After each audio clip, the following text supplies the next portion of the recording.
After the devastating hurricane, a survivor is restarting his life. Don't take granted what we have. Are you and your pets ready for tick season? The number of tick-borne diseases in the U.S. is on the rise. And what are these cool clouds caught in the sky? From our nation's capital, this is the National Weather Desk. And good Friday morning to you, and welcome to the National Weather Desk. I'm meteorologist Eileen Whalen. Well, a widespread severe weather system could impact nearly 20 states later today, bringing with it strong storms, destructive winds, and even large hail. Meteorologist Ryan Coulter is tracking the storm. Millions across the country's midsection are on edge today as a powerful cold front sweeps into the region today. It brings a chance of rain and thunderstorms back to the region. Here's a look at first those storms firing up for areas like Iowa, Illinois, Missouri, down towards Little Rock, Arkansas, and as far south as Louisiana, Mississippi, and Alabama. That line of storms heads towards the east as we head towards the evening and overnight hours tonight, bringing a threat for severe weather during the overnight hours to the Tennessee and Ohio Valley. We'll see that storm system exiting off the Carolina coast by tomorrow afternoon. Greatest risk for severe weather today, areas in red, widespread damaging thunderstorms with a threat for long track tornadoes. That's a big one. Stay safe, everybody. All right, well, to California now, where recent rain, snow, and winds have created several problems this winter. But for one town just north of San Francisco, all the rain has caused an unusual issue, a lack of water. Ryan Curry has more. This road is impassable, but beneath it is a damaged pipeline that provides all water to Benicia. Now, after months of consistent rain, residents are having to greatly cut down on water usage. There's a bit of irony in it that it's pouring rain and we're running out and we have a shortage of water or whatever. Benicia city officials say the water line runs 3 feet wide and is 10 feet below the surface. 4.5 million gallons of water run through it each day. The pipeline brings in water from Lake Berryessa and the Delta. The city built the line in the 1960s. Yesterday morning, staff at the water treatment plant noticed a drop in pressure, and we immediately sent crews out to the field to see what was going on. City leaders say they have not determined the official cause of the leak. They say land erosion from the recent rain could be a contributing factor. Benicia Mayor Steve Young says repairs could cost a lot of money and take a while to finish. They are asking residents to cut down water usage by 40%. The city is now pulling water from Lake Herman. They say the water coming from the lake will have an earthy taste and smell with it, but it is safe to drink. Benicia residents fear they will have to take on the cost of fixing this pipeline. I'm retired and, on a fixed income like most people, of course, and so just concerned, what's going to happen. Everybody's wondering the same thing. Well, here at the National Weather Desk, we've covered the challenges that some California communities face in the wake of those devastating wildfires. Well, farmers in the country's midsection are grappling with a similar issue a year after 2 major wildfires in Nebraska. Lauren Bentley found out how they're trying to make a living after the fires destroyed equipment and damaged the soil. A lot of people lost everything. Farmers are going to be affected by that fire for years. More than 33,000 acres were burned in the Road 702 and 739 fires. It destroyed farm equipment and the land where farmers make their living. Farmer and Fire Chief Delane Soucy said it already made growing crops harder last year. We had some ground that didn't produce because of the fire. There's a lot of reminder every day. It not only burned vegetation, but it damaged surface residue, which helps build healthy soil and protect it. When we lose all that surface residue, now we've got kind of an issue about wind erosion, protection of the soil, and then also what do we do when we are lacking the feed resources? How are we going to help overcome that?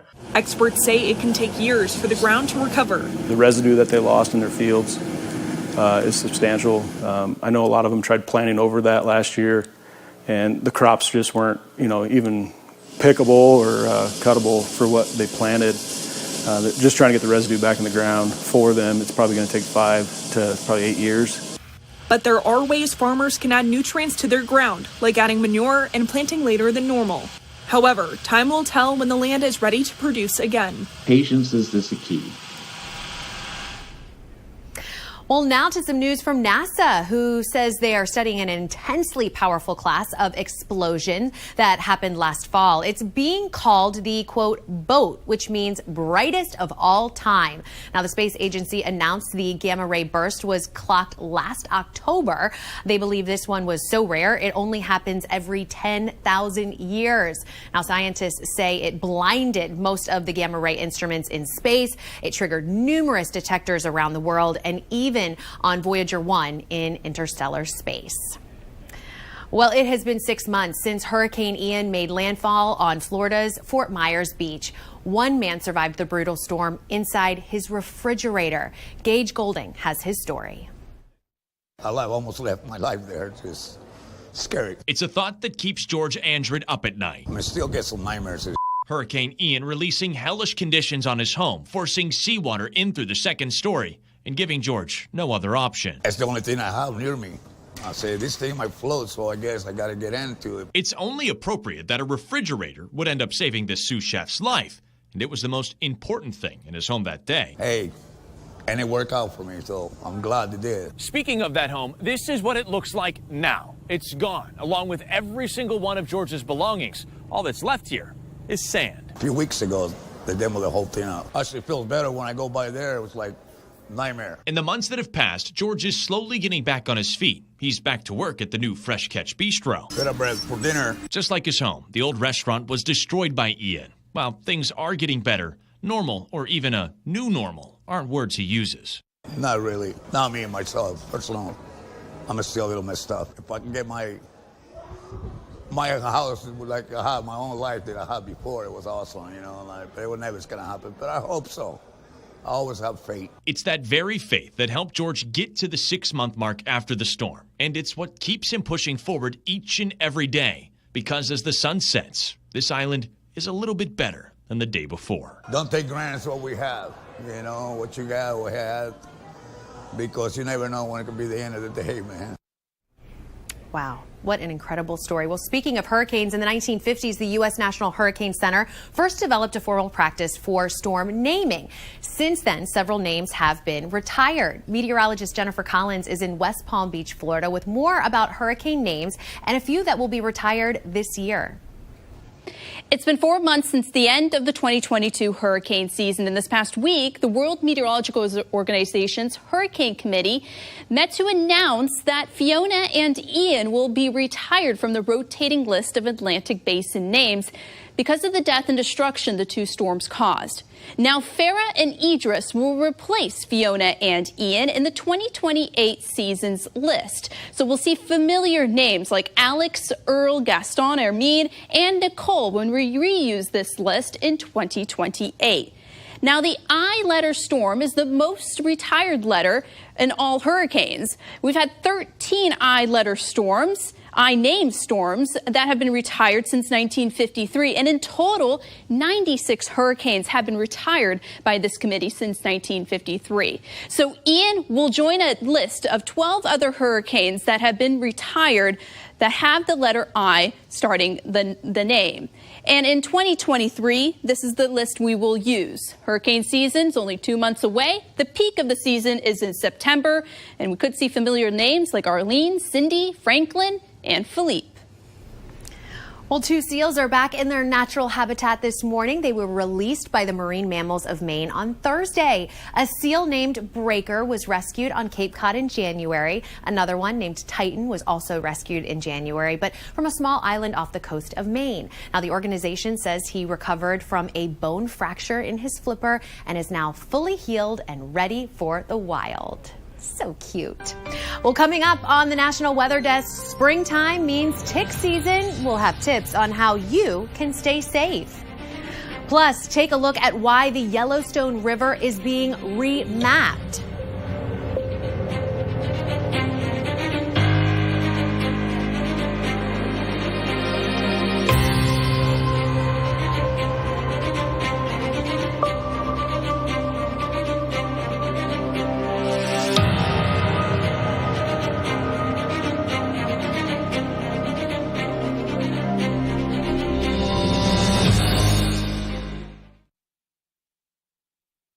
Well, our next storm system arrives on Friday. We're looking at increasing clouds throughout most of the area during the morning. But then notice the snow develops up towards northern New England for the afternoon. We're looking at rain down towards most of New York and southern New England. And that's just round one. Notice the heavier round moves in for Saturday morning. We're looking at moderate to at times heavy rain.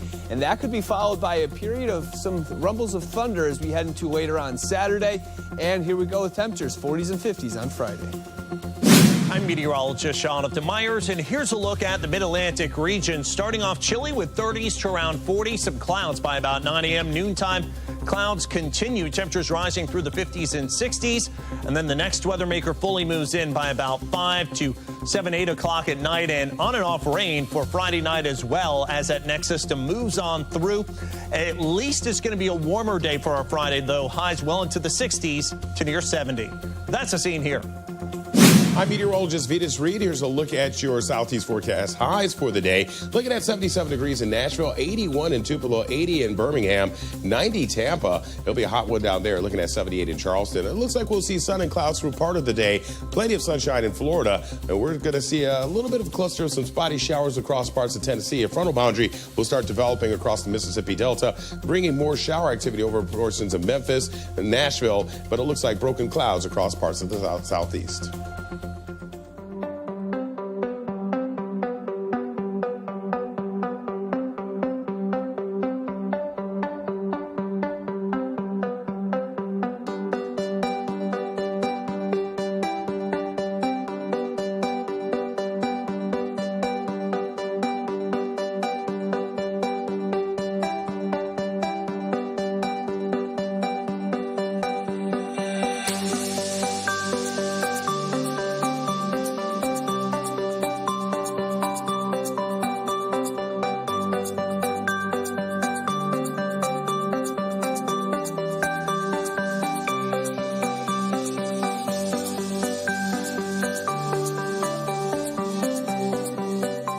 Weather Window, presented by the National Weather Desk. What do your eyes spy in these undulatus asperatus clouds captured in Arkansas?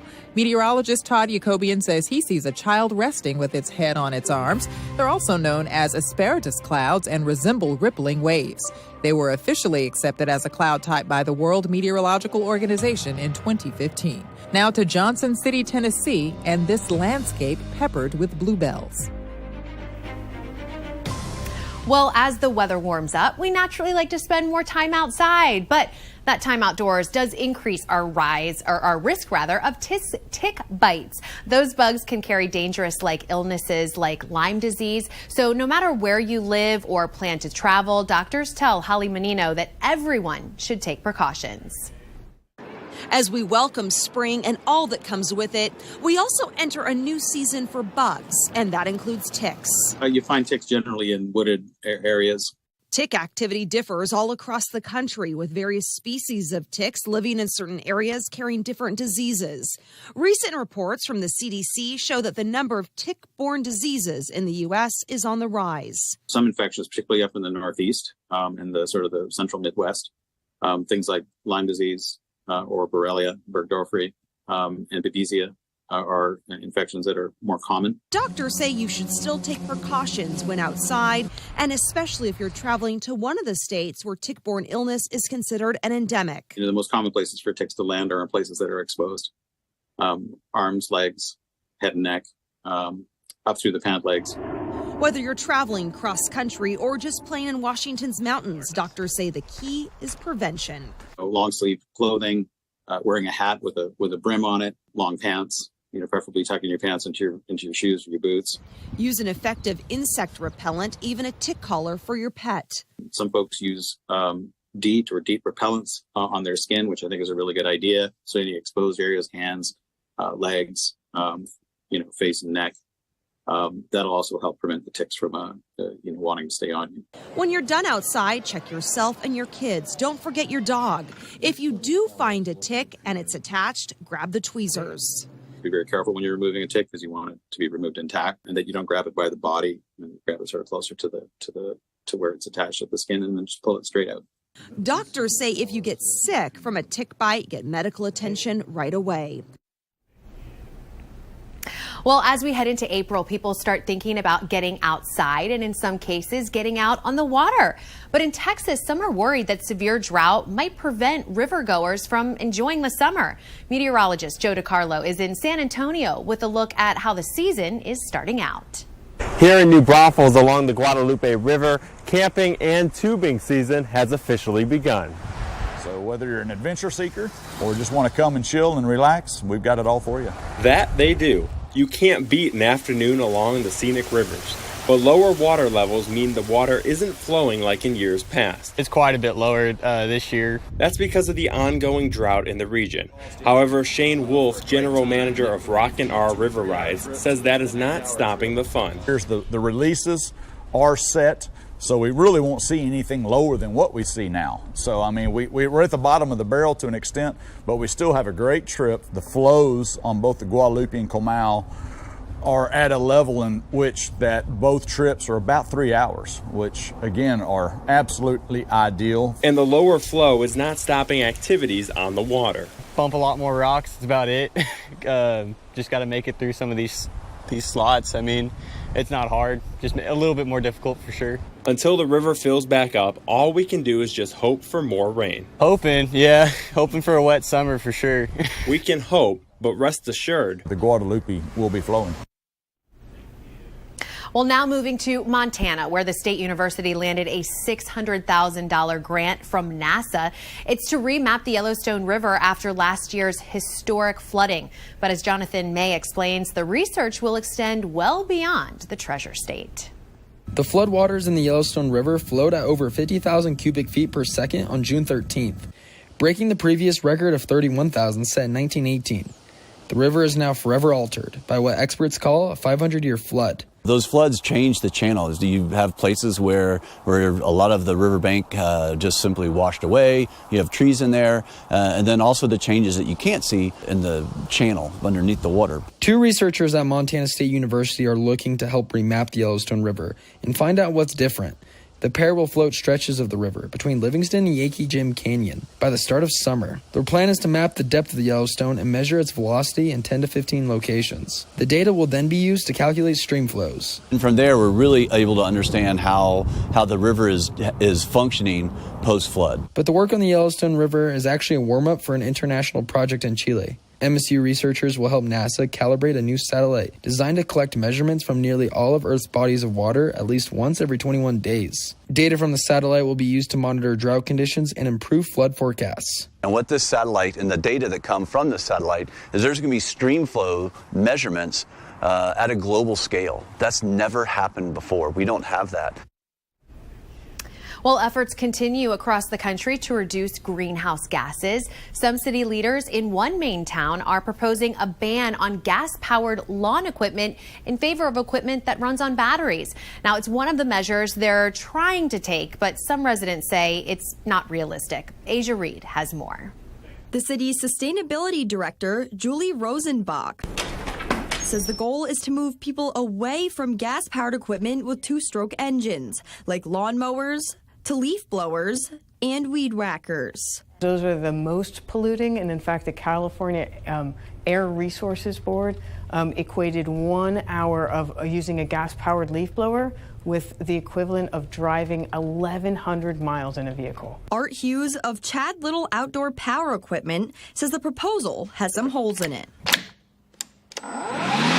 Mostly battery-operated equipment really can't be fixed when it breaks. Hughes says many people throw away battery-powered equipment because it's too expensive to repair. The cost to fix it is usually over 50 to 75% to replace it as new. The transition to electric equipment would happen in phases. Whether this proposal passes or not, there are some options for residents who want to go electric. Households making at or below 100% of area median income can be eligible for a rebate toward electric lawn tools.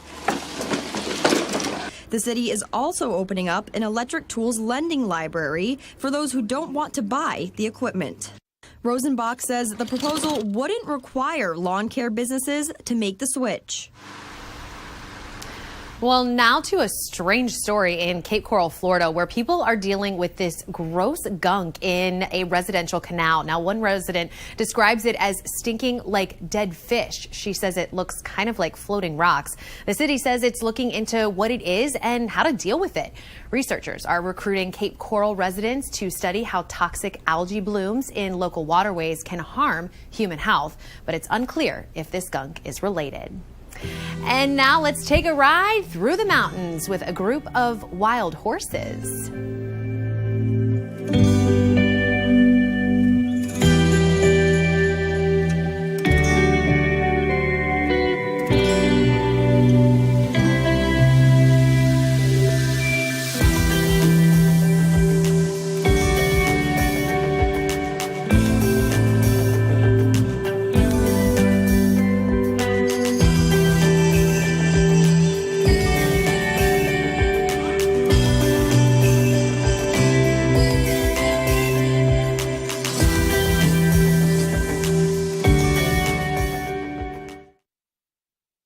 Well, good Friday morning. I'm Phil Kelly. We've got a cold front pushing through. Snow showers into the Dakotas and Minnesota and some severe weather in the Mississippi Valley. Temperatures very mild. Wind's going to pick up. We're into the mid-70s in Des Moines today, 61 in South Bend, 62 in Cincinnati. That rain and wind moves off to the east as we get into the weekend. So does that snow. Moves across Wisconsin and into the Great Lakes before pushing off to the East Coast. And a good Friday morning to you. I'm meteorologist Chris Succi. I look at your forecast today across the region and on the lookout for some strong to severe weather where we do have a slight to an enhanced moderate risk of seeing hail, wind, and maybe a couple of tornadoes, especially in Arkansas through the day with a front that's moving east. It's all long gone into the weekend where we get a beautiful day of weather on Saturday. Slight rain chance out near the Gulf Coast. Otherwise, look at those temperatures, 60s, 70s, and 80s on your Saturday. Well, hi there, everybody, and happy Friday. This final day of the month of March is going to be a soggy one for the Pacific Northwest. There's a big front moving into Seattle and Portland, cooling temps down in the Northwest into the upper 40s. All the way into Spokane, it will be cool and wet, too. 72 out of Phoenix, 61 from Los Angeles.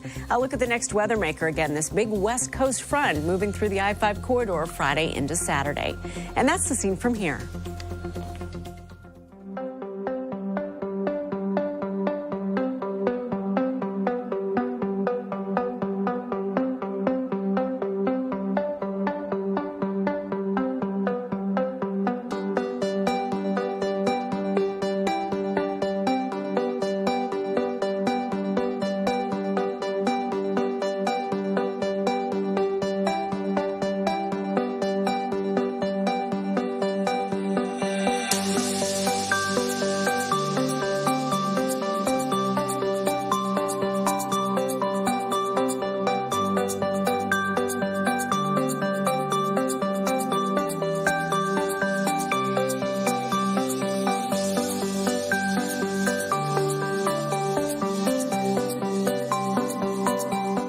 You are watching the National Weather Desk.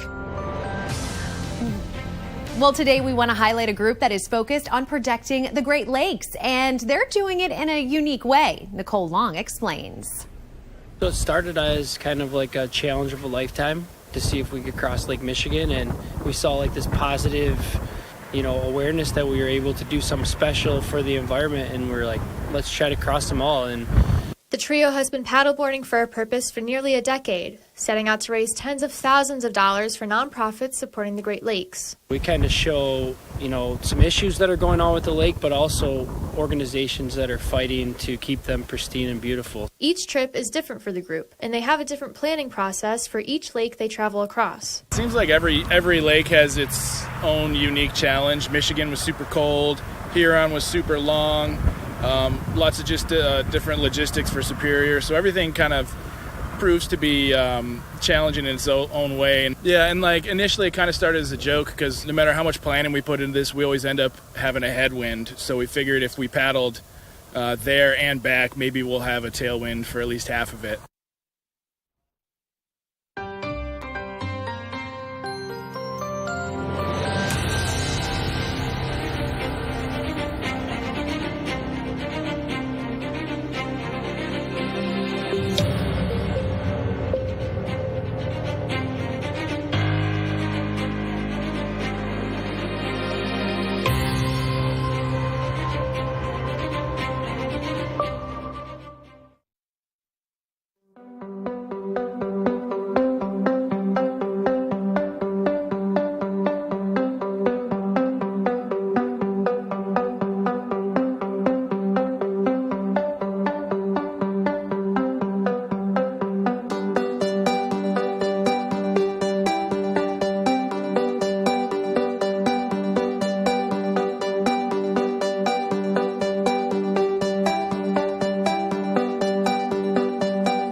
Well, thanks so much for joining us. Next week, we'll take a look at how flowers for the Masters are always blooming just on time.